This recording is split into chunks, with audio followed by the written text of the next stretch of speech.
Hello guys, so pretty soon I'm going to be starting the second book of the Divergent series. That's why it should have been like funny or catch a joke or something. It's so irritating. Oh gosh, okay. Here she goes. Oh, you know what? I'm going to come for sure this neck, y'all.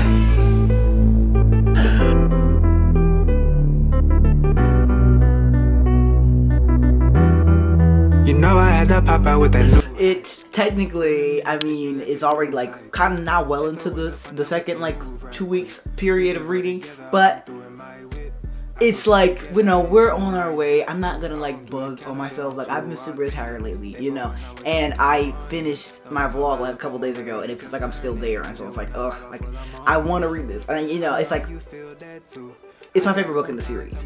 This came out 10 years ago, y'all. Like 10 years ago on May 1st, 2012. This book came out and I have loved it 8 of those 10 years. And so this is going to be such a fun experience. Y'all are going to get it. It's going to be great. I'm not starting it right now just because, I mean, I need to like be ready for this, and I am ready for this because I'm always ready for this. Okay, I'm telling y'all, this is my comfort read. Like, the amount of times over these years that I have just picked this book up to flip to a random page and like look inside and just read it and smile, and have smiled and laughed and saw stuff that I didn't expect and got stuff I didn't expect. I love this book. It's amazing. It's my favorite like sequel ever, my favorite book ever. I love it. It's so great. But again, I'm super excited. I hope y'all are like excited for this. I hope you enjoy my Divergent vlog. I hope you enjoy Divergent. If you haven't read that yet, please go back and read that. But just a disclaimer, I did read this book before Divergent, and I think that it largely changed my reading experience for the better, not gonna lie. And so, if you're starting here, be here with me. Read this book with me, and then we can talk about it at the end, and then you can go back and read Divergent later, you know, and then see how that feels. But I'm telling y'all, this is my favorite book. The entire readathon is based off of the fact that this book is 10 years old this year, and so I'm super excited to be reading this. Hope y'all enjoy it. Get ready. Best vlog so far. Hey y'all. I'm literally so excited to like read some more of Insurgent right now. Like, look at it. Beautiful. This is my favorite book. Y'all know. Just gonna read.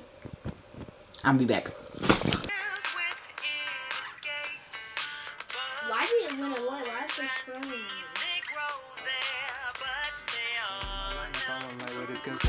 I just wanna vibe out for the moment. I know you feel that too. I got some time, tell me what you wanna do. Hop in the ride, I'ma slide back the roof. Rotating my tires, sliding down the avenue. When I tell y'all the reading experience is vivid, I'm telling y'all like the reading experience is so vivid. This book is my favorite book like ever.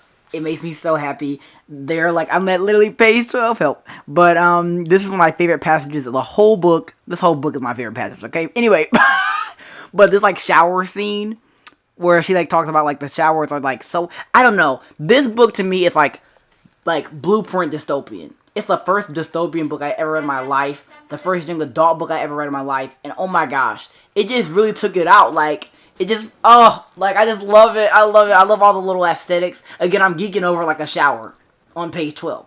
But I just think it's so cool. Like, she talks about how the showers only run for 5 minutes and it's so cold that she wouldn't want it to run any longer. And it's just so aesthetic. I'm sorry.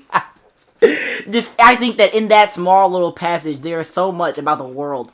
You know, because again, if you didn't know, I read this book before I read Divergent, and so I was jumping right into this world through this lens, and so I didn't know about, like, specifically about the factions and how those work and all that stuff. Like, I started to have an idea because some of those things are still present in this book, a lot of those things are, but jumping into it, it's just, like, it was so fun. It was kind of like, I don't know, joining a road trip, like, halfway through. So you're already halfway through, like, to the end, you know, and so you're, like, seeing new stuff that you wouldn't have seen if you had started from the beginning. I don't know. Weird analogy. But, really, it just was the best thing, and it is the best thing, and I'm enjoying it so much this time. I mean, I've reread this book so many times, but, like, I'm so happy to be here again, doing it again. So let's go and be aesthetic. I find this whole book so aesthetic, just so you know. Just so you know. I regularly think about stuff like this, too, when I take a shower. Sometimes I think, like, oh my gosh, like, those showers in Amity, like, this book is ingrained on my life. Yeah, basically. This book is the reason why y'all are seeing me today, with the reason why I write the books that I write, read the books that I read, made this YouTube channel. These books started it all, so thank you, God, for this book specifically. Inspired by Veronica Roth, like, blueprint. Hey, y'all. I'm sorry. For real, I'm just like reminiscing about my experience reading this book for the first time and the 100th time after that. Like, okay, but yeah, I'm loving it. I'm loving it a lot. I forgot. Oh, this book is everything I love about sequels. This book set the stage for books, not only books only, but books. Not only books, like, period, but sequels. Because this is, like, the best sequel ever. It has everything I love about sequels. It's kind of like, literally, like, the little, like, bridge you get from the first book to the last book is that bridge. And this book does it perfectly. I love, like, them being at the safe house.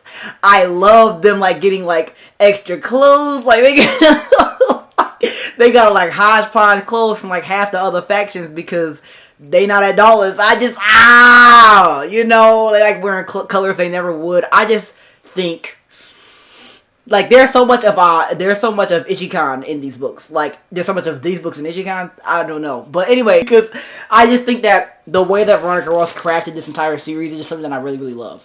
And so, yeah. It's a new day, and I'm about to read one of my favorite scenes in the whole book. I know I've said that 1,000 times. I'm going to keep saying that 1,000 times because every single scene in this book is my favorite. But it's the scene where Tobias and Caleb are like practicing knife throwing in Tobias's room, and Triss like comes in. It's like, I love it because I just think it adds so much to both their characters. I love them. They're such an unlikely duo. I love that Caleb is like hanging with them. I just makes me really happy. Okay, so yeah, basically. Hey guys. So, I'm gonna jump back into Insurgent. I read some last night. Oh, this is just such a comfort read, y'all. Like, oh, it's so comforting. But anyway, I'm about to read the peace serum scene, which is one of my favorite scenes in the whole book. It makes me so happy. It is such a joy to read. Literally like the best thing ever. I love it. It's probably my favorite scene of the whole book. I really love it. I said that already. Oh my gosh. Really though, I love it. And so I'm gonna read that. And I'll be here. I hope to make a big dent in this book today. I'm at page, well, I guess tonight because it is after 9 o'clock. But I'm at page 58, and so I hope to get to at least page 100 tonight. These books don't take me long to read. I've just been savoring it because I really love these books. And I wanted to, before I read the pre-serum thing, I wanted to tell y'all I was going to read it so that y'all can see my reactions as I'm reading it. Because I love it, and it makes me really happy. So anyway, I gotta turn on my song, you know. Dirt by Mary Mary, you know what I'm saying? That's a theme song for the beautiful Insurgent. And so I'm super excited, you know. Let's go, y'all. Let's go. Oh my gosh. Woo!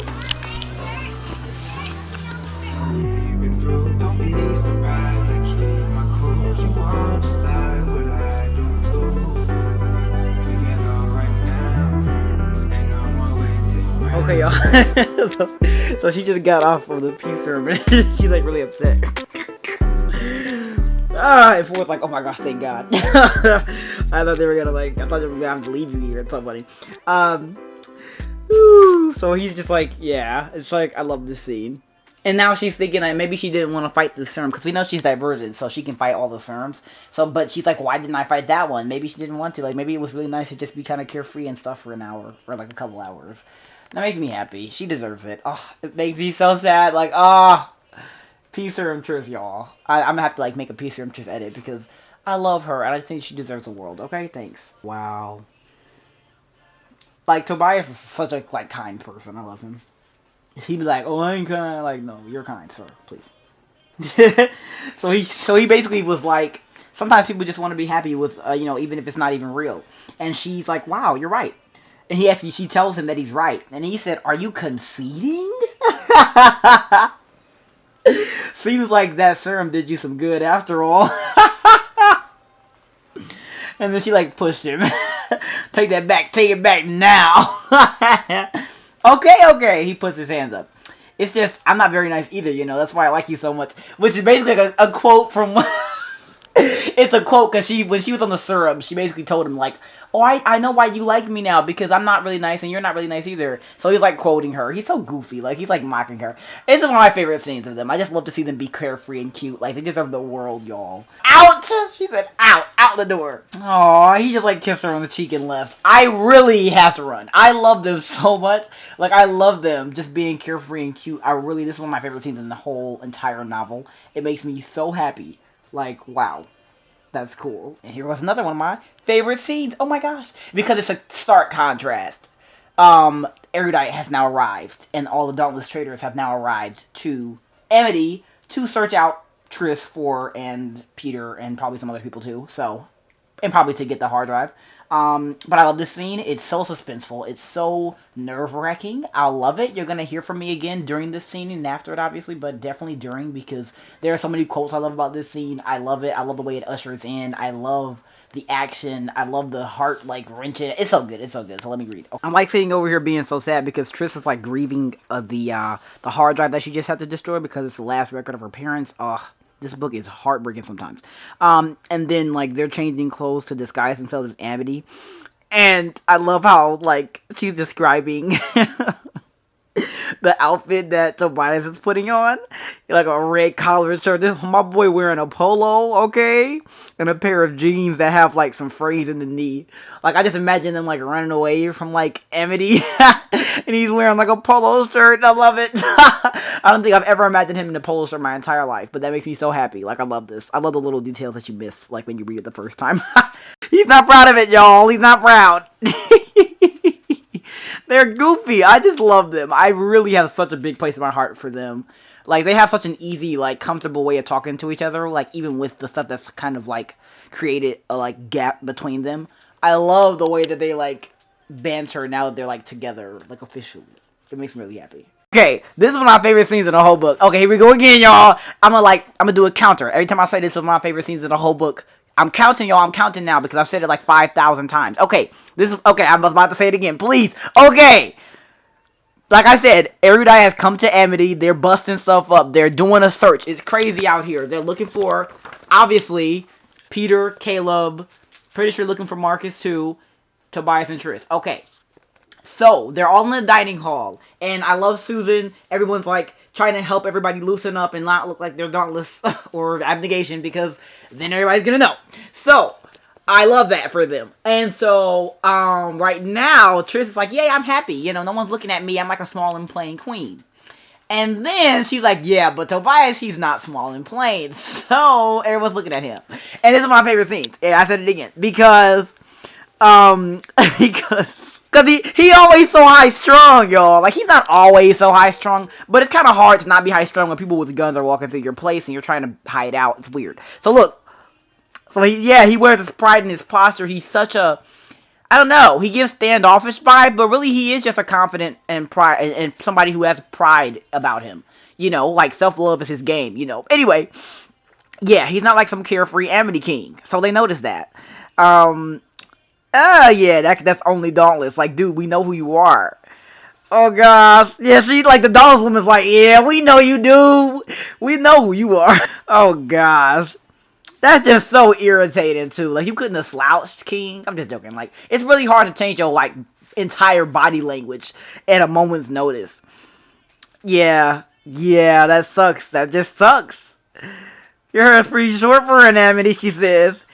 Dang it! And you know, I completely forgot about his hair being cut like the abnegation too. Forrest's just a walking divergent. Like, he's so like every faction other than the one that he's in right now. It's so funny.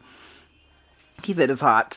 He should have just been like, oh girl, it's hot. Like, oh gosh. Can somebody please tell him to loosen up? Oh my gosh. He's like, it's hot, you know?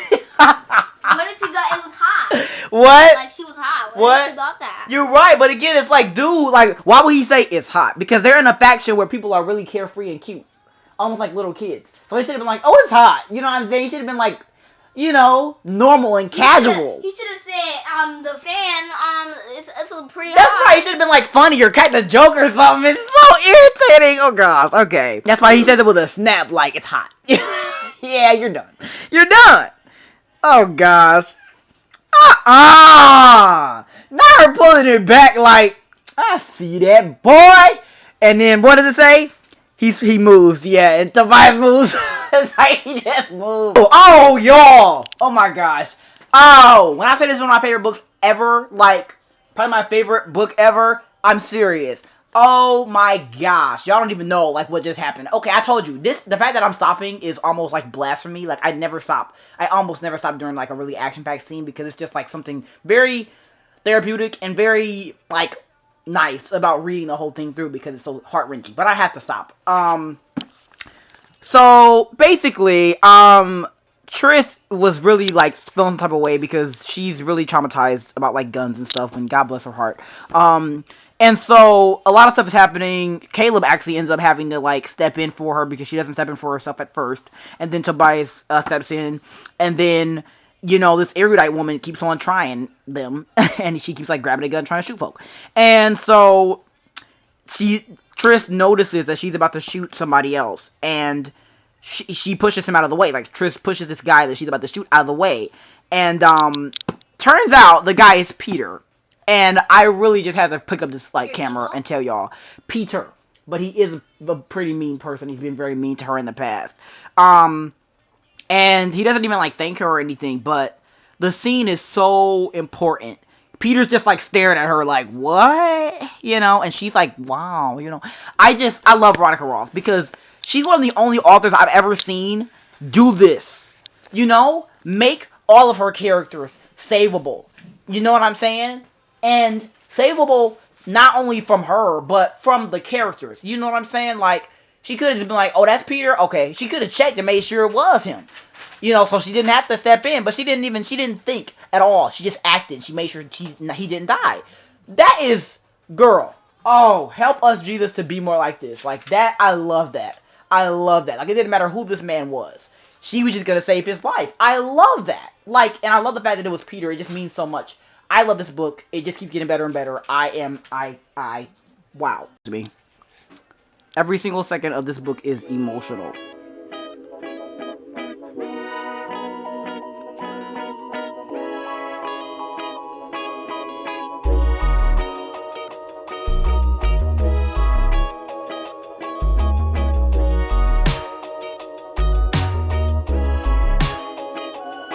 I know we lack communication, but you've been like that for a while, a lot of days spent. Hello everyone.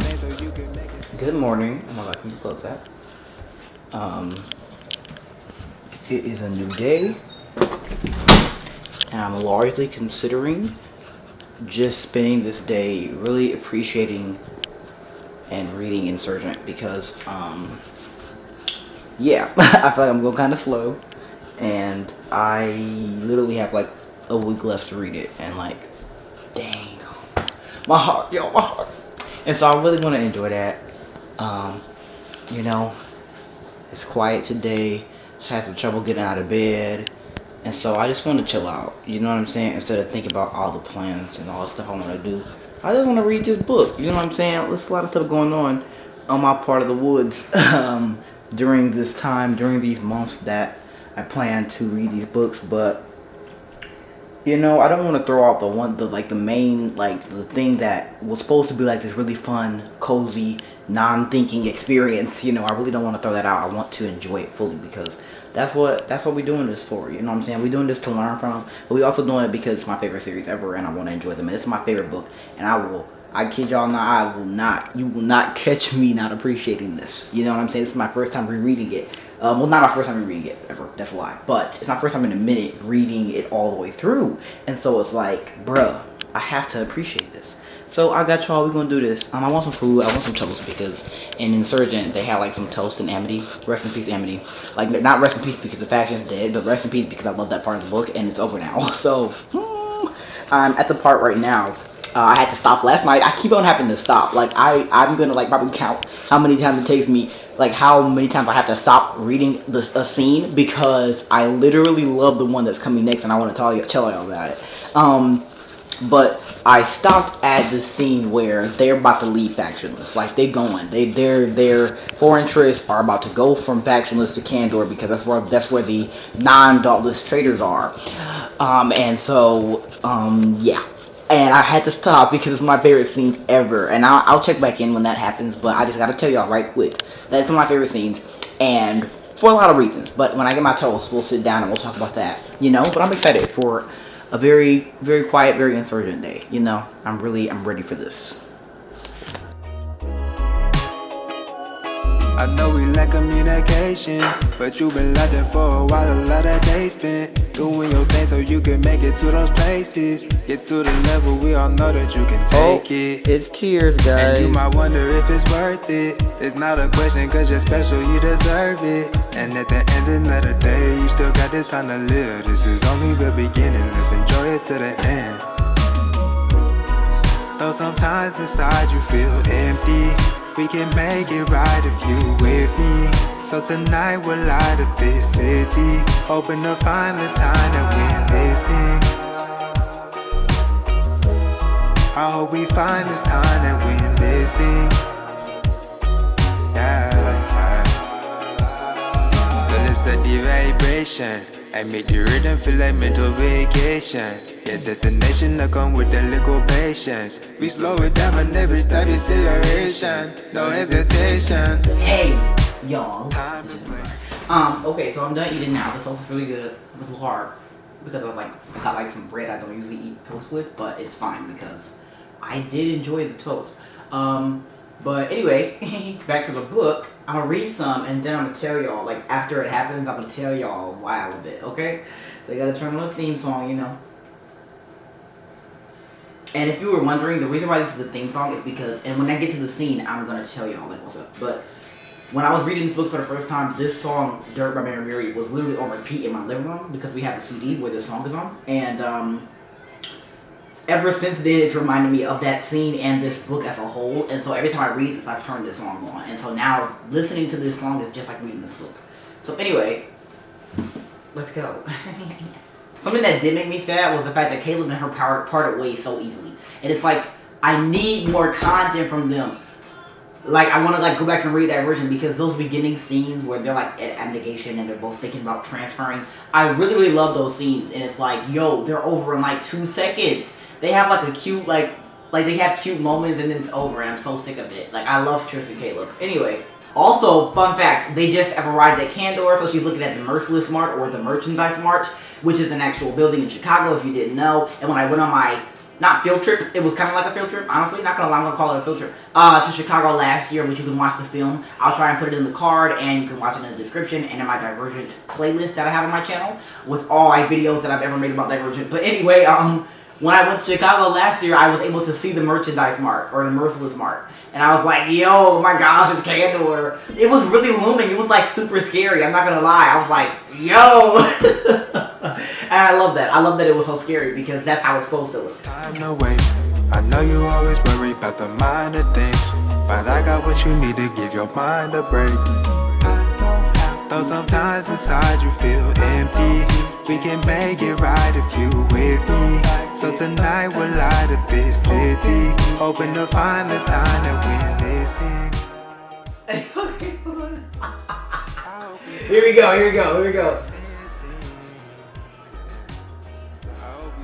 Okay, so basically, I'm gonna pause it. Hold on. So basically, the end of this chapter says, "What's going on?" Okay, I forgot to tell you. Okay, so they went to Candor. The dauntless soldiers that are at Candor are treating them like they're some animals that are gonna like snap on them in 2 seconds. So that is the context of what I'm about to read. It's the very end of the chapter, as you can see. Okay, what's going on? Asked Tobias. The first soldier exchanges looks with some of the others. "I'm sorry," she says, "but we were instructed to arrest you upon your arrival." Yo! I remember being in English class, reading this book, like, okay, I promise y'all, I was like, what? And I believe I either went to the bathroom to finish this, like, part of the book, or I was already in the bathroom when I read this scene. Either way, I truly love this book. And again, this book had me by the throat in middle school. Like, when I was first reading it, I could not put it down. I never wanted to, like, let it go. I just wanted to read. And again, mind you, this was the first 500-page book I ever read. Like, this is probably the longest book I'd ever read, ever, at the time. And so, again, we're at, like, page 122, but I promise y'all, none of this book is able to be put down. Like, it's so good, it never stops grabbing you. Like, woo! But anyway, this scene specifically, I really like it. I love the way that Veronica does suspense, and the way that she doesn't tell us what's going on a lot of the time until right when it happens. I really like that. It really just makes for such an important, like, such an interesting read. Because again, I'm telling y'all, I'm reading this, I'm like, okay, they got Candor, I don't know why these dogs acting weird, but And then I remember I was in the bathroom actually at this part. I ran in the bathroom about like halfway through this scene. And so I read that specific part. I was in like the stall and I was like, oh my god! Because I don't know. Like, again, it's like, oh my gosh, you were instructed to arrest us, huh? It's just like, wow, guys. Like, whoa. Like, again, this book had me, like, my teachers had to tell me, like, put this book up, don't read this in class. Because I was literally just gonna read it. Because I love it. It's so good. Woo! Yes. I love that. I love it. I love this book. It just keeps getting better. Yeah, pretty much. My gosh, they got arrested, y'all. Obviously, the rest of the book is still left, but it's just like, the instructor to arrest is just like, wow, from who? It's just like, it's so ominous. I love it. It still gives me that giddy feeling of like, oh my gosh, like, I love it.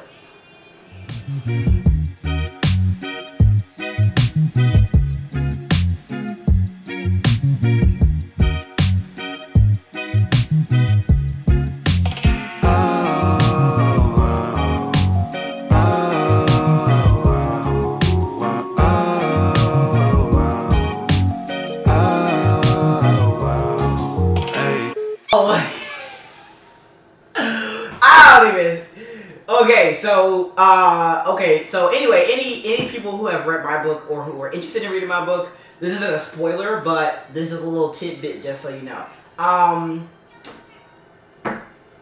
They're in the Candor holding cell and Jack Kane's coming in to tell them why they're in the holding cell.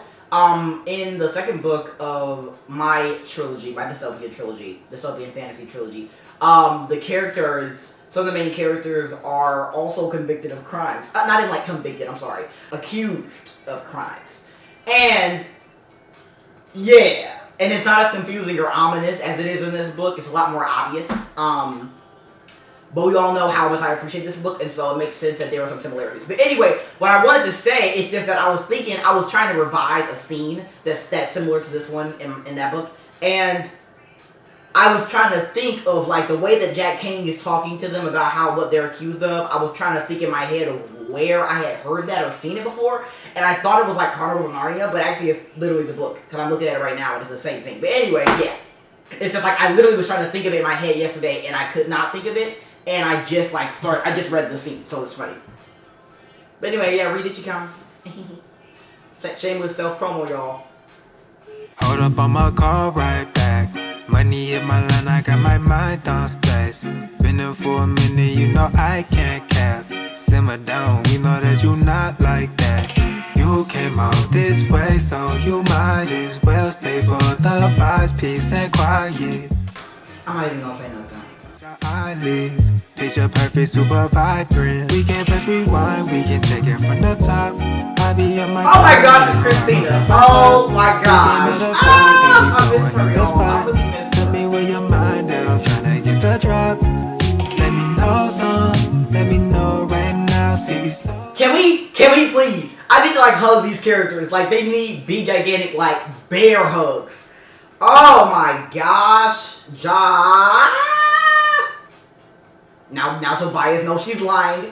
This is crashing and burning, okay? And I'm so irritated. I just can't, okay? It really breaks me up. Like, foreign interest arguing. Not even arguing. They're not even arguing. But them deceiving each other, it breaks me up, y'all. Let me know some. Tell me what you thinking. If you got a minute, we can find what you've been seeking. And I don't know about you, but as for me, I've been feeling great lately. Baby, we can make this last for life. I know you so eager, just refer to me when you need them vibes. I got them cold heaters. You know how I be super fly up in some cold sneakers. They be like, oh Jesus, why you drift for no reason? I'm just playing. You came out this way, so you might as well stay for the vibes, peace. That's so beautiful. Oh my gosh! The way that foreign interest, Tobias and Beatrice, the way that they inspire each other to like keep on going and like to be better. I'm going to eat this bookmark right now. He came in a vibe, don't be blowing up the spot. Tell me where your mind at, I'm trying to get the drop. And she goes, oh, you know what? I'm gonna come for Trish's neck, y'all. Trish's neck is mine. She gonna get. I'm so sick of her acting like she's not worthy. Like, oh, let me stop this camera and change the angle.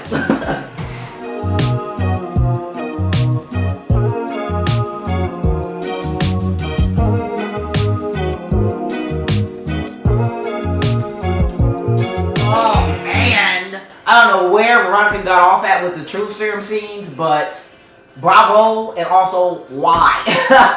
They hurt my entire soul. Like, I mean, reading those scenes is like you're the one sitting in the chair. Oh, wait a minute. That's why this song, I think, really represents this book in a great way. I mean, literally at the beginning of this book, when they're at Amity, Trish talks about how they were in like the water filtration building, and she was talking about how the water, she was watching the water be purified like in a matter of seconds. She was talking about how she wishes like life was like that, you know what I'm saying? All the dirty stuff inside, all the stuff that sucks, could just get purified and cleaned, and now we're like chilling and we're clean and we're good, and we're cleansed of that. But it's obviously not that easy. And so again, this song is literally just about like the fact that one of the like, I guess, ugliest, dirtiest things in a garden is literally the thing that is the only reason why anything in the garden grows, which is dirt. And I think that because this book starts off in Amity, which is like the gardening sort of farming sector of faction, and because the entire book is about like expelling dirt. You know what I'm saying? Whether the dirt is an untruth, whether the dirt is guilt, whether the dirt is feeling unworthy, all of these things, you know what I'm saying? And Trish carries the brunt of those things because we get to see her. We get to be inside her head and see her. Go through these things and hold on to these things, and then we get the moments where she lets them go, or holds on to them too long. And again, this song really just represents, that, dirt does help us grow. You know what I'm saying? The things in life that suck, that make us want to like jump off a bridge, those things can really help us grow sometimes. And I'm thankful that God uses those things, because it could just be up in the air, random stuff happening, and we're all sad and depressed. But like, no. If you let him use it, he'll use it. And you can even see him working in a book like this, in a moment like this, where Trish decides, because she literally withheld the truth at the time, earlier than the time where she actually tells them what happened to Will. And she decides to give up the truth because she understands that much it might hurt them because she lied, as much as it might hurt her to tell everybody in front of everybody. She understands the value of expelling that, because it's just been festering, like a cancer inside her. Literally, it may be kind of rough now, but the point I'm trying to make is that everybody needs a little dirt, and I just love that song because it's so upbeat and it's so important to remember, and I think that it really works well for this book, which at sometimes can be so dreary and dark. I think it's perfect. Oh, so obviously right after this scene, everything sucks. Christina's really upset, but Uriah steps in and tells her, she will get through this. She will understand, she will see what happened really, and she won't blame you for it like that. But then Tobias comes over and she's like afraid of what he's gonna like say or do. And he's like, we'll talk about it tomorrow. And then he just like holds on to her, and then she like holds on to him, and they walk to the elevators together. I love that for them. This is really their relationship. I think that this quote embodies their entire relationship in this book, because it's like they're holding on to each other so tight in this whole book. Like, and sometimes one of them will like push more and maybe like pull away more, and it's like constantly down like tug of war or something. But they at the end always like hold on tight to each other. They keep on holding. And I mean, I love that. You know what I'm saying? The only thing I love more than one of the only things I love more than that like cute stage at the beginning of the relationship, like that we saw in Divergent, where they're all giddy around each other and nervous, is the endurance trope. You know what I'm saying? The endurance that we see in the later books, which is why I love reading series, because I think that being with characters over the course of even 3 books or even 2 books, I just think it's so amazing. And again, 3 books is a nice round number. It's like doom, doom, doom, and it's like that middle point can be the hardest sometimes. And it's so crazy because this year is starting to feel like a trilogy. Because like it's like the first like quarter of the year was like a certain way, and now we are in this like middle period of the year, which is like May, June, July, and then the last 4 of the month, or the last 3, no matter. I'm not sure how I'm going to break it up once I'm staring at the end of the year, but it feels like I'm in the second part of my year right now. I feel like I'm in the midpoint of my year, and it's going really amazing and also really not. You know what I'm saying? It's like both of these things happening at once, and it's like so crazy. And so it's like I'm living in the sequel part of 2022. And if you know about me, you know I love sequels. Thanks to this book, I've loved sequels every single day since I read Insurgent by Veronica Ross the first time. And so to be in the sequel part of this year, to be in the midpoint part of this year, and the fact that it's going so wrong and so right, it's like, whoa. Like I'm experiencing some of my lowest moments of the whole year, my whole life, during this time period. But I'm also experiencing some of the best moments ever, seeing so many amazing answered prayers, really appreciating the holding tight of my blessings. And again, it feels like this book. It feels like every second book. The best second books are the ones that do that. They have you know what I'm saying, the characters, you know what I'm saying, the best case scenario is that no matter what's going on in the world, the characters still decide to hold on tight to the things that they want to appreciate. Because no one knows like what's going to happen tomorrow, and there are so many storms around here. We have to appreciate the things in our lives that mean a lot to us. And it's good, reading this and dealing with this in my own life is going to help me to successfully write my own sequel. You know, because I've already written like a draft, and I've already revised some of that draft, and now I'm revising another draft. So I'm at like maybe draft 3 or 4 of this book, and I'm really having a fun time, having a great time. It's a really great book, and I look forward to putting this spirit in, the spirit of holding tight no matter what's going on. Because I think that the things that life throws at us sometimes can really just threaten to pull us apart. But we have to decide that we want to hold on, you know what I'm saying? Because, you know, if we don't let go, we're not going to be, you know, pulled away. Now they're fighting. I have to leave. Whoa. That's why I'm reading this all right now. Y'all are going to be sidetracking me with the bull. Like, my heart is heavy.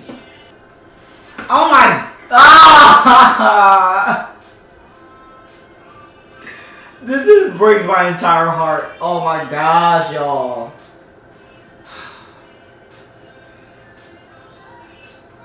You know it's bad when I'm not even reading stuff out loud. Like, I can't even put this stuff into words. Like, but I'm thankful for this book because I've been going through some stuff. I've been feeling painful, okay? And reading this, it just reminds me that I'm not alone, you know? Even though this book is like 10 years old. Like, this story never changes, but it's like, coming back to it when you were going through something, it's just like that comforting shoulder. Like, that's like, I got you, you know, you're not alone. I love that. Oh.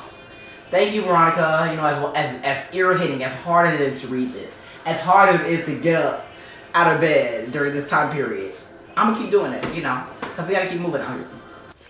Hey, y'all. So the last time y'all saw me, I was reading a really sad, really emotional part of the book. And I was telling y'all, and I already said all of this, so I'm not going to restate myself. But anyway, I kept on reading. My camera ended up cutting off because it died, because I was recording for so long. But I ended up getting to a part right after this part, because Tris and Tobias had a fight and stuff, and it was really irritating.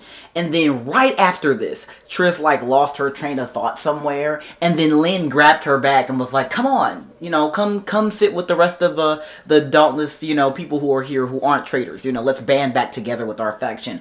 And this scene is one of the best in the whole book, one of my favorites in the whole book. Oh yeah, I said it again, because I love the Dauntless crew. I love Marlene, Lynn, and Uriah, and I love the banter they have together and the joy and the energy, you know, particularly Uriah and Marlene that they bring to the mix. And then Lynn and Tris are similar, and so I love to see them like be cute, and it's just like I truly could just sob right now. And again, it was such a nice positive awakening that God was again showing me, because I promise y'all the same thing happened to me like 2 days ago. I was really having a hard time. I literally it was like my lowest moment this whole year so far, and I really felt like I couldn't do it, like I couldn't continue on.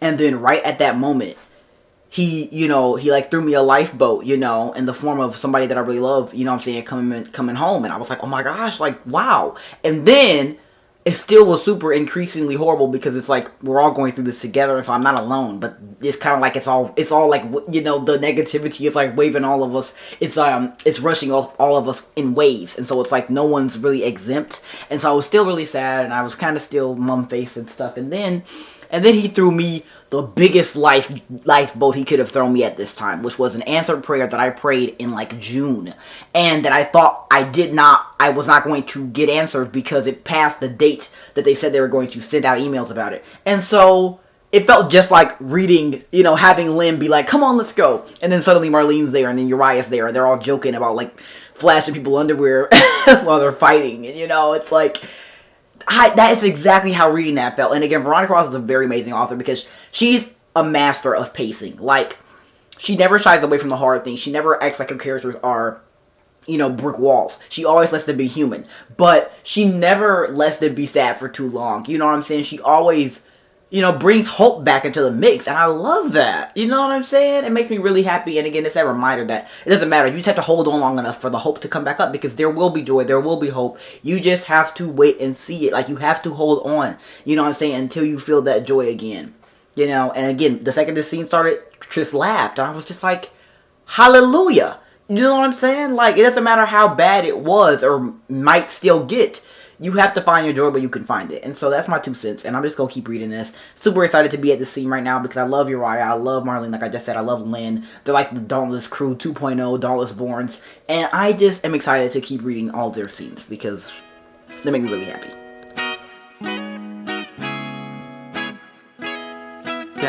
Yeah. Don't say you with it if you isn't really sure of it. Cause I'll be quick to spin the wheel. Oh gosh. Oh, this is what and God bless Veronica because she lets the characters chill out, for a nice amount of time. But you better enjoy it because right now, immediately almost after, it's been like a couple pages. And they're doing surveillance on top of the Hancock building, and what do you know?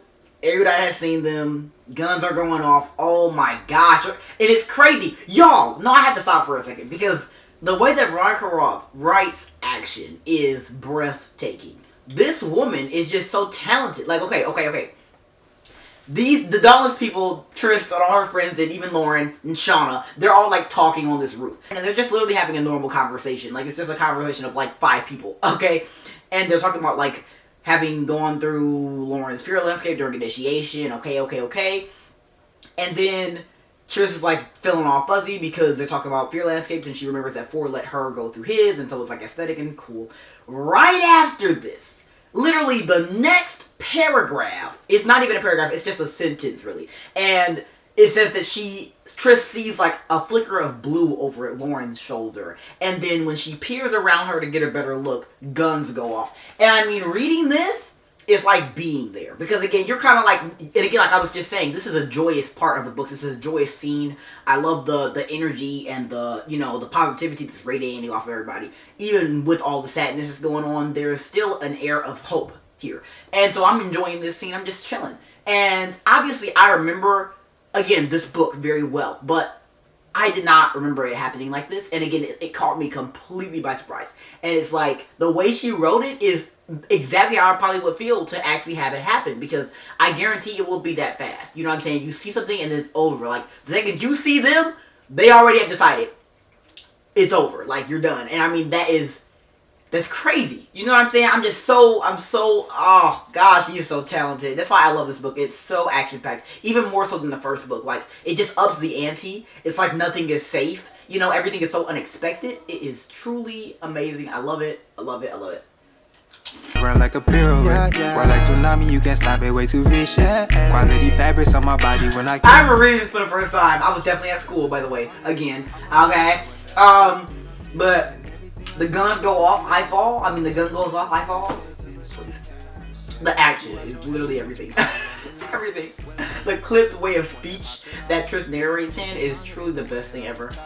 I got all I want, no matter what it costs. I got way too much sauce, I ain't taking no more losses. While me do my thing about that beam, you see me flossing. And I got a Honda on my feet, ain't nothing. What if I love them? Yeah, because Zed made Find You. So, they are kind of like, Lou just said, we'll find you. Wow, I'm like, I've read so much of it already. I'm scared. I'm not even halfway through though, y'all. My besties are at the table, plus Tobias now. So like Lynn, Marlene, Uriah, Zeke is even there, which, hallelujah. And they're like talking about Tris's aptitude for erudite, which is so funny because they're like, girl, like you have aptitude for erudite, so tell us what to do. Tell us what the logical thing is. And she's like, y'all have all functioning brains too. Y'all can be like the erudite. Tris not Tris figuring out the whole like theme of the series. They're gonna listen in. Oh, this is a super great scene. I love this book. I promise y'all, every scene is amazing. Like, just thinking of what, like, Veronica writing this, like, girl, I know you have fun. Like, I know writing a book isn't, like, the easiest thing in the world, but I just can't imagine not having fun while writing this because it's so fun to read it. Trish talking about, don't tell me you're gonna eat a mashed potato sandwich. I say to her, so what if I am? Lynn is just, wow. Lynn and Trish are a really funny duo. I really like them. Tobias makes me so angry sometimes, y'all. Oh, page 239. I'm gonna hate this scene. It's so irritating. What? And again, that's why I love Trish's character, because she just doesn't play that. You know what I'm saying? Because she has attitude for so many different things, because she's seen different worlds when Ford's out of whack, she can still see the best, you know, she can sometimes see the best possible outcome or what should be done in the situation. And I like that because no one else wants to. Everybody's just like, okay, like, no, not okay. This is one of my favorite scenes, actually. Not favorite scenes, but favorite lines in the book. Come with me. She's been being very reckless and throwing herself into deadly situations with no weapons or with no guns recently, and Tobias does not like that, so he's on her about this. But Trish is like standing up for herself, like, you know, we just need to find out what's going on, whatever. Where it says that his arms are not bulky. Like, my king, Tobias Eden, is a lean boy. Like, he's a lean 6 feet plus king. And I just love that because it was so important for me for the first, like, YA love interest, male main character for me to see, to be a flawed, imperfect, normal teenage guy. You know, I think it would have really been bad. I probably would not be reading YA still today if I had started off with some of the later books that I read, where the teenage guys, alongside the girls who at this point were like flawed and like layered characters, started to become like these hunks of like these like handsome cardboard, you know, cutout characters that were like, you know, tall and big and, you know, muscular and, you know, abs, and, you know, it really messed with me because I read these books when I was not around these ages. I'm closer to Tobias's age now than I was when I read the books, okay? But anyway, still, being a teenager is still being a teenager. But what I really am saying is just that it was so important for me to see him. Just like it was important for me to see Trish, a very small, you know what I'm saying, slight, short girl as a main character for the first, like, YA book I ever read. Because this series, I mean, I was with these characters for 4 whole books. And I'm still with them now today, you know what I'm saying? I love them and all that, and it's like, throughout all this time, they have been my blueprint for YA fiction, you know, for young adult fiction, because they are real life teenagers. Like, they make stupid decisions. They're like, might like saying like infatuation is just a teenager thing, but we know it's like really heightened as teenagers depending on what's going on. And even again, it was important for me to see some teenagers who had never gone through anything like that until they met each other. They are such an organic story, and again, a part of that story that's so organic is Tobias just being a teenage guy. I love that. She starts focusing on how attractive he is to her, you know, and how other people might not find him as attractive. Again, that's an important part too. Again, I feel like YA love interests, these dudes are always like the most sought after people in the land, and it's like everyone can tell they're all like confident and stuff, and it's like that's not everybody, bruh. And I so appreciate that the first guy I saw was a guy that's like me, and like a lot of people, I feel like, you know what I'm saying, just like this dude who is just 100% himself, whether that's somebody that people like or somebody that people don't really like. And I just love that Trish likes him anyway. Like, Trish appreciates the things about him that other people might make fun of him for or might see as things that make him unattractive. And again, it's just a part of how much I love Trish. So yeah, now it's been 8 minutes, me talking about this. I love it. Also, his unique features. I don't think I've ever seen another character in any fiction with like a hooked nose or like ears that stick out. Again, I feel like people are so dang on proportionate and perfect, and it's like, I don't know. It just takes away from it because people aren't like that. And I don't like to read about perfect people because reading for me is a way for me to better appreciate my fellow actual person. And when you start making characters and relationships and scenarios that are like 100% like fake and they have like almost no correlation to real life and how real life is, I just feel like then there starts to be like a diverging line in your head where it's like fiction and humans start to get blurred, and you start to see people as you wish they were instead of as they are, which is just imperfect people that are flawed and have imperfections. And again, Veronica Ross is an amazing author because she does a great job of writing imperfections in all of her work and writing actual humans into all of her work. And I really appreciate that. Again, read what you want. I'm not like judging anybody, but I'm judging myself and just calling myself out because I don't want to be the person who's gonna, you know, have too high expectations for how human beings are, you know, or how a relationship should be. I don't want to be that person. You know, like no book could ever be that good that I would want my expectations for real life to somehow be skirted. Because real life is all I got. You know what I'm saying? Like I have books and I'm so thankful for them, but real life is where I go after I put the book down. You know, I visit book worlds. I live in the actual reality, and I want that reality to be the best it can be. I don't want books to start to distort, you know, the beauty of real life, because it is beautiful and in all its imperfect glory. And I think that reading books like this really bring that back, and they remind me, you know what I'm saying, they remind me to put it in my own work and make sure that people aren't just like these, you know what I'm saying, perfect, you know, what they call like a Mary Sue and whatever they call like a Gary Sue, whatever, like these perfect characters. I'm just not a fan, you know. Anyway, yeah, and I'm just, again, that was a rant because this book does all the things I was just talking about how I don't like in books. They do all the best stuff. You know what I'm saying? This book is the blueprint. Okay? Thank you. Goodbye. On my feet ain't nothing common. Know you like the way that I throw down, I think I'm Sean Kemp. Don't say you with it if you isn't really sure of it. Cause I'll be quick to spin the whip around like a pirouette. While like tsunami, you can't stop it, way too vicious. Quality fabrics on my body when I kick it. Murakami flowers on my fitted. I'm already knowing that I'm gifted. And everything I do is with precision. Go ahead and look at the percentage. Now you can see it, these windows ain't even tinted. I'm fishbowling, big ballin', I ain't never missing. I've been on it, been corners, flowing 11 inches. Coldest is a given, get more expensive linens. They talk within a reverend. I keep it on the low, but I feel holy when I'm stepping. Few seconds I go ghost, no I don't hang around. Don't play around, I got that shine that you can't fade, I know you hate it now. Yeah. Don't say you with it if you isn't really sure of it. Cause I'll be quick to spin the whip around like a pirouette. While like tsunami, you can't stop it, way too vicious. Quality fabrics on my body when I kick it. Murakami flowers on my fitted. I'm already knowing that I'm gifted. And everything I do is with precision. Go ahead and look at the percentage. Yeah.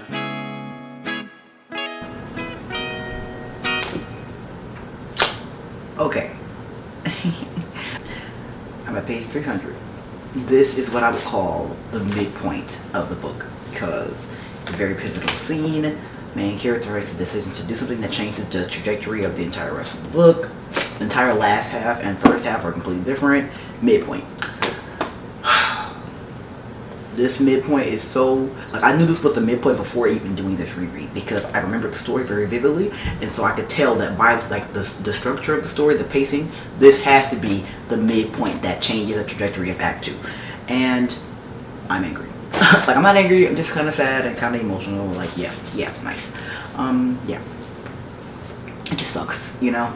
But needless to say, this midpoint very much helped me write my most recent work in progress that isn't Ichikan Book 2, because I was struggling a little bit with what a midpoint is even supposed to be, and this midpoint is so glaring. Veronica did it so well that it helped me write it. So hallelujah, something good did come out of the scene.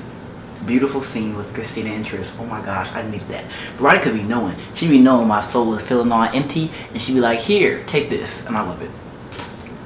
She's a really amazing creator. It reminds me so much of like The Lord, because y'all was here when I told y'all that I was feeling very much like and then another part in this book I was feeling very upset and very emotional and stuff, and it was correlating very well to my actual life. And then right around the corner, unexpectedly, despite my extensive knowledge of this book, suddenly came a scene that was so beautiful and so amazing and really rejuvenated me and filled me back up. And so again, this is the type of creator that I want to be. You know what I'm saying? Not to shy away from the bad things, but to give the good things in equal measure, because that's how real life is.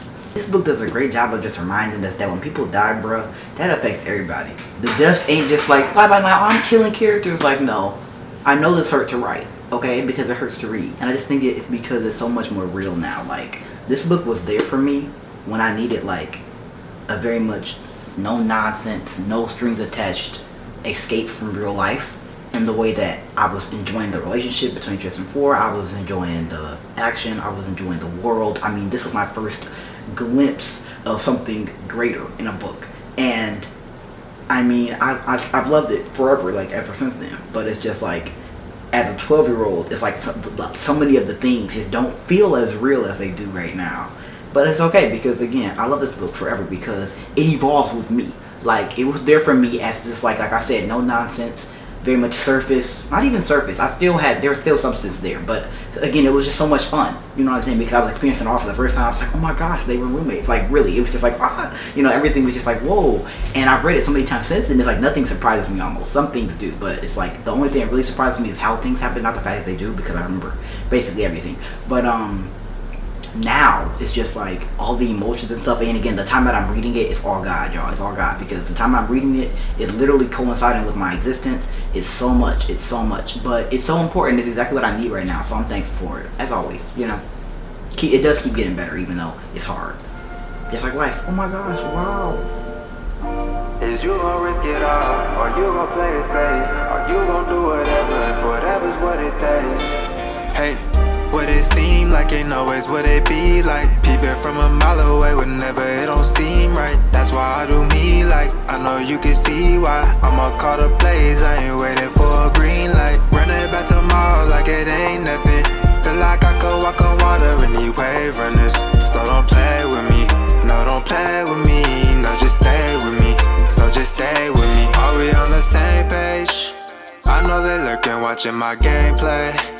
I had to switch it up, ain't a lane change. You just yet to see it, thought I wouldn't maintain. I cannot believe it, I feel like I'm dreaming. I'm in it for the long run, I ain't never leaving. You messing with the wrong one, they do it for pretend. I shine bright, I'm gleaming, I step out on the cleanest. I want it, I'm succeeding. Would it seem like ain't always what it be like? Peeping from a mile away whenever it don't seem right. That's why I do me like, I know you can see why I'ma call the plays, I ain't waiting for a green light. Running back tomorrow like it ain't nothing. Feel like I could walk on water in these wave runners. So don't play with me, no don't play with me, no just stay with me, so just stay with me. How you play too much but watching from the stands. Jordans made by Union and the shirt came from Japan. I master maneuver and I do it on demand. Had to watch out for the face, gotta watch out for the snakes. Flow like water like a lake, step out, looking dapper, new fist. Up out the plastic, no lights, no camera action. This is how it really be, no cap, no extra yapping. I'ma always keep it G, no flex, no extra acting now.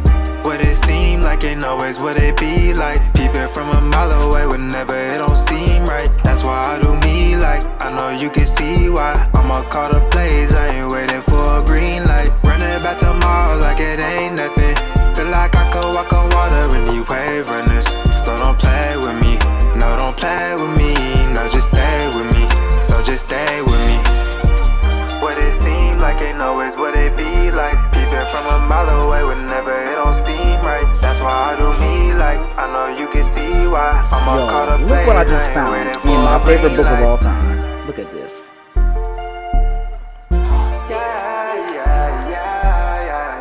Look at this. I know y'all see. I know y'all see him.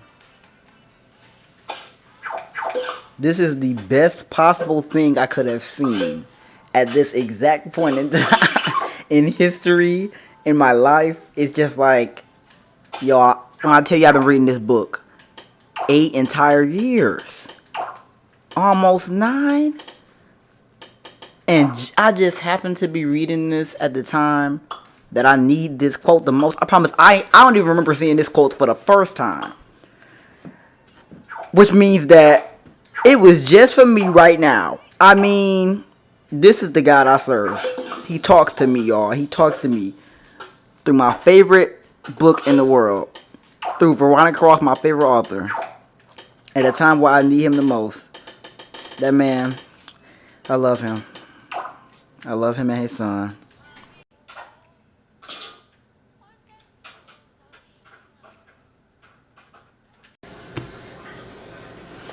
Hey y'all, so I'm finna finish Insurgent on the beginning of July 2000, on the beginning of July 28th, 2022. I think. Yeah. That's so cool. I actually know a really cool guy named Peter. And it's so funny because there's a character in here named Peter too. But happy birthday to him because it's his birthday today. Hallelujah. And some of my favorite like scenes in this book have been with Peter. So anyway, let's read because I'm really kind of sad because it's the end of the book. Like we have like 20 pages left, if that. Literally exactly 20 pages left. Oh my god. Triss is a dauntless traitor or a faction traitor, whatever, because she aided Marcus and Christina in trying to get the data back instead of trying to ruin Erudite because they know something. So Triss and Four are like mad at each other because Tobias is like, how could you do this to me? And Triss is like, I had to because the information is too important for me to be trying to sit on my thumbs because you're going to be mad, you know. But anyway, they'll get that out. They'll talk about it. But anyway, Uriah's being a cozy as always. Aw, Peter's dad died. Being sad, y'all. He came in the aftermath. Talking about a little coward. I love Peter. Like, really. This I remember reading for the first time. It's just kind of one of those conclusions that you're not going to forget. I don't think y'all understand how happy I was to find out Christina was like still alive after they left her. Like, God is so good.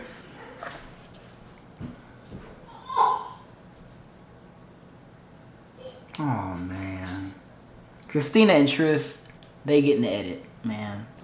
I was about to say, what happened to the home girl? I don't think oh, I'm so. Oh my god. Oh man, I am so sad right now. All that feels like garbage. Okay, so I didn't really like plan on ranting again or talking again this much for this book just because it's almost over. But this book is still, you know, it's teaching lessons as always. It's such a blessing to read it. You know, it's like literally amazing. But so the factionless and the dauntless banded together to go basically kill a whole bunch of erudite people. And make sure that the data is destroyed so that everybody's on an even playing field. And Triss, Christina, Marcus, and some other people do not agree with that because they understand the importance of erudite. And not only the importance of erudite, but the importance of the information that the abnegation died to protect. So, that's where Triss went. That's why people think she's a traitor because she didn't go with her faction. Okay, whatever. Now, Triss and Christina were already like, this is a little weird. You know, Evelyn's the one leading this, by the way, the leader of the faction list. She's the one on board with all this, let's go kill erudite. And so, again, all the crazy belligerent dauntless are jumping up in here, you know, killing everybody and blowing stuff up so that it's ruined. And now Uriah needs somebody to save Lynn's life. But guess what? The hospitals have been blown up. So she's gonna die. And whose fault is that? The fault of every person who went up in there. You know what I'm saying? Regardless of like, I don't know if anybody voiced it. I can't remember if in the scene where they decided to do this, anybody actually said, maybe we shouldn't do this. But whether they did or not, like, more people in this book, more people in, like, Dauntless need to have a presence of mind that maybe destruction and belligerence is not the answer. Because, again, like, the erudite are just as important as the rest of y'all. Because they, you know, because the head of their faction and a lot of the people in the faction have done horrible things does not mean it's grounds to just go kill everybody and blow everything up. Like, there are important things in erudite and now they're gone and they can't be accessed because y'all decided to go in there. But again, Veronica Roth is a master of morals because the way that she plays these books, like, the way she writes these is just like, she never lets somebody get away with their stuff. Like, and I love that. That's something that I try to put into my own writing too, and that I believe I do a good job of. Because it's so important to me that books are like real life. Like, I don't want people getting off scot-free for nothing. And again, if they do, there has to be something else in life. Like, if they get off scot-free in the legal sense, maybe in the emotional sense, you're not. And so I love Veronica Roth because the way she's done it so many times in this book, and this is the time that I literally didn't think of until right now when I was reading this scene. It's just that the Dawnless aren't going to think about the consequences of their destructive actions until they see them. And now one is staring Uriah and everybody else that loves Lynn right in the face, including me, and I just have to sit here and watch her die because the Dawnless decided to do something goofy. So, you know, in the future they won't do that again, in Jesus' name. You know, and so again, Veronica Roth has a good way of showing people that their actions could have been tweaked a little and better. Yo, Trish talking about, she said that she has learned how to fend off grief, you know, just focusing on things around her and stuff, and it, like, makes my soul, like, ache that after all these years of reading this book, I finally understand that line. It's like, wow. In this exact season, like the last couple months, I know how to fend off grief too. It's like, what? Wow. It's just sad. You know what I'm saying? The type of things that you have to learn just because life decides to be a butt. You know. Cool. Love it. Wow. Oh my gosh. Triss's development. Like you can see it. You can see it. Oh man. Oh. Y'all got some problems. I love this book. It's so good because it doesn't end on a cliffhanger. Really, it kind of does. Honestly, I'm not there yet, but it does a little bit. But I love the slow burn of this ending. Like sometimes endings really hit you in the gut, like kind of like that Divergence ending. I just kind of flew through it. This ending gets like drawn out, and I love it because it really needs to be, because there are so many layers to the stuff that's happening here. Like there's the Data, there's Janine, there's the faction, there's Foreign Triss, you know, Lynn. It's like all these like different layers, and they all matter to the end, making the ending what it needs to be to lead into the next book. And I am so like, I'm so here for it. So basically the factionists are like rising up, like they have like a problem because all the factionists are the ones with the guns now. They're the ones in control. This whole time they were just using the Dauntless for their craziness. Dang. Dang. Oh yeah, here come Evelyn. And I actually am so mad because Evelyn and Tobias having the cute scenes. I didn't expect that, and I wasn't going to eat this book because I didn't expect them to have any cute scenes. Like, really. And I mean, it meant so much to me to see that. Please. They're like smiling together. I'm running. Oh, man. Yep, because Evelyn does not want the factions to exist anymore. And she actually kind of pissy at Dauntless because Dauntless used to upturn their noses at the factionists getting food. Nice. Love it. But again, these are some more actions that are having consequences. Everybody did this to themselves. It's so crazy. Oh man, that's right. You'd be hard pressed to find any arms to take up. The factionists got all the guns. I can't believe you idiots. But again, dogs ain't gonna think about that. They like, if this my brother in arms, we fighting.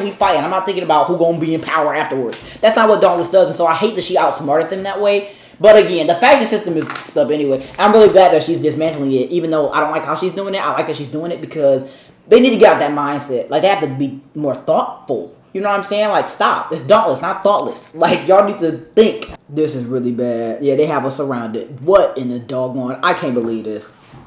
Me too. I almost laughed, Triss, because how in the doggone? Oh my gosh. Forrest said, I know who you are. I just needed to be reminded.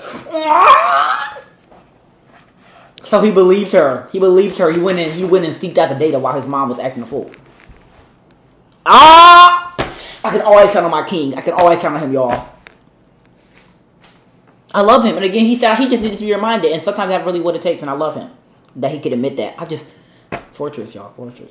Oh my gosh. They're back on good terms. I thought I was going to have to go into the next book with them not liking each other. And I'm so glad I don't. That's right, for good, I hope. No more secrets, y'all, please. I can't. I'm not gonna lie, Janine, I like her as a villain because she's not even a villain, she's an antagonist. Because though she's calculated, though she's cruel, that woman, I understand her wanting to keep the peace.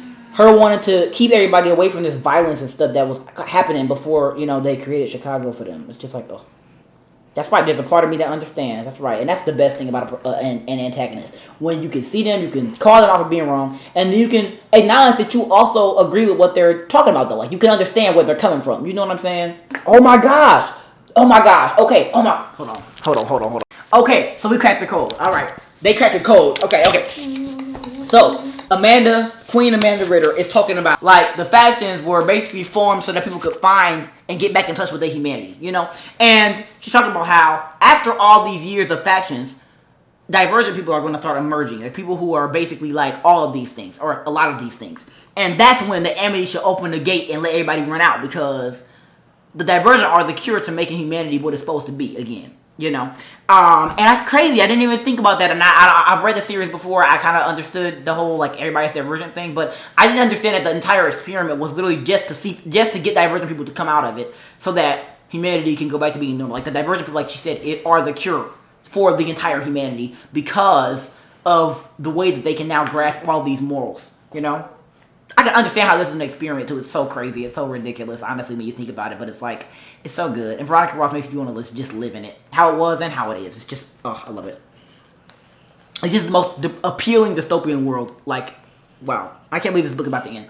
Oh, wow. So this is one of Triss's family members, y'all. I know her mom's name is Natalie, so it can't be her mom. But it's her mom's mom. Because I think, oh God, I read like one quote and then I spoiled the last sentence for myself. Dang it! But it is one of Triss's like relatives. That's crazy. Wow. I love this ending. It's so good. Because it's not like it's a cliffhanger. It's more like, boom. It's more like a mic drop. It's so good. Oh, I love this book. This book is everything to me. I promise there was a time in the middle where I was like, well, not the middle, close to the end, around the time where she's like about to like die and gets really like sad and depressed. I was like, maybe this book isn't like special to me anymore, like as like it used to be. Like maybe this book is still good, but it's not like the best. I promise y'all, I had the thoughts, and I can't believe I would ever assume, you know, that could change. Because again, after that came the mention of God's, you know what I'm saying, God's peace being with us no matter what. You know, after that came all the beautiful moments with Christina and, you know what I'm saying, and Cara and Fernando and Peter, you know, Marcus and Janine, you know, it's like the book just got better and better. And I think that Veronica Roth did a really special thing because I know that there are people who will say that this book dragged. I know that there are people who will say that this book is just messy and ridiculous and emotional and why. And I can never find it in me to be one of those people because this book needed to be everything it needed to be. Like, if it's messy, it's my mess. And I love it because this book does everything it's supposed to do and more. It's so perfect. It's perfectly imperfect. Like, it is the best it can be. Really. And it is a blessing to see something that is the best it can be, unabashed, unapologetic, just the best. You know what I'm saying? At being itself. And, you know, I would never ask this book to be anything else. And I love it forever. And 525 pages, y'all. The first 500-page book I have ever read. I had ever read at the time. And the book that started my entire journey of reading YA books, writing YA books, all of that came from this book. So thank the Lord, because my entire existence will be completely different if this book hadn't come into my life at the time that it did. And I would be a completely different person right now sitting at this table if this book hadn't come into my life right now. And so thank y'all for inspiring me to make this entire readathon because this is a blessing. And I can't believe, like, this is really only the beginning because we still have 2 more books to read. So I'm still excited for the rest. One, two. Ooh. But yeah, I'm still excited for the rest. But anyway, look at the acknowledgments, y'all, because my girl, thank God. Look at this. She said, thank you, God, for keeping your promises. He always does. He always does. Mom, the book's finished? What? Yes, it's over. This is her husband, beautiful. Beta reader, tireless supporter, photographer, best friend, and most importantly, husband. I think the Beach Boys said it best. God only knows what I'd be without you. I love this woman. This woman, I love her. I love you, Veronica Roth. Like, I have a special love in my heart for Veronica Roth, y'all. Like, I just want to, like, give her a hug and, like, buy her a house. I don't know. But, like, I just want to, like, I want to show my appreciation for her in every way possible because I literally am just so thankful that she exists and that she allowed God to work through her in this book. Like, I need this. I needed this. I need this. I'm gonna keep on needing this. This book never gets old. Never. Aww. All these, oh my gosh, she said discerning. I love people that use that word. All these beautiful people.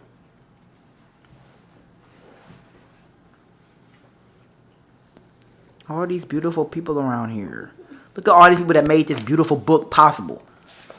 To be in my hands, y'all. Was it some of the people that made the movie? Maybe. God bless all of these beautiful people. I'm so thankful. You do have the best readers ever, Veronica.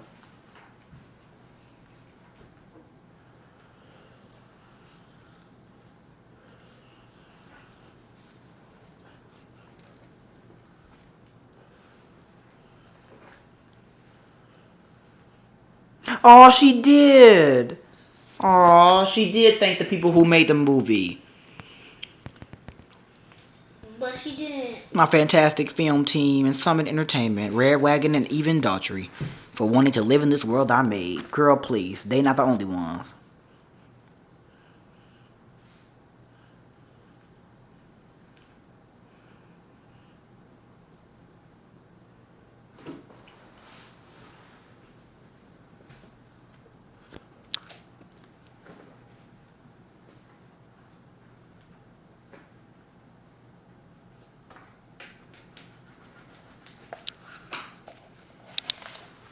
So I don't want this to be over. How y'all feeling?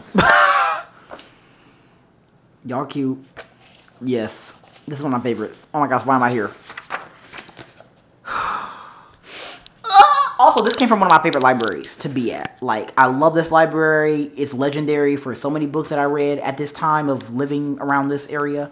And I'm just thankful for it. But anyway, sorry, it's crazy that it's found its way back into my hands. But anyway, follow Veronica Cross on her future endeavors. I love her. Yeah, basically. I can't believe we're off to a lead with y'all. Can we just pause?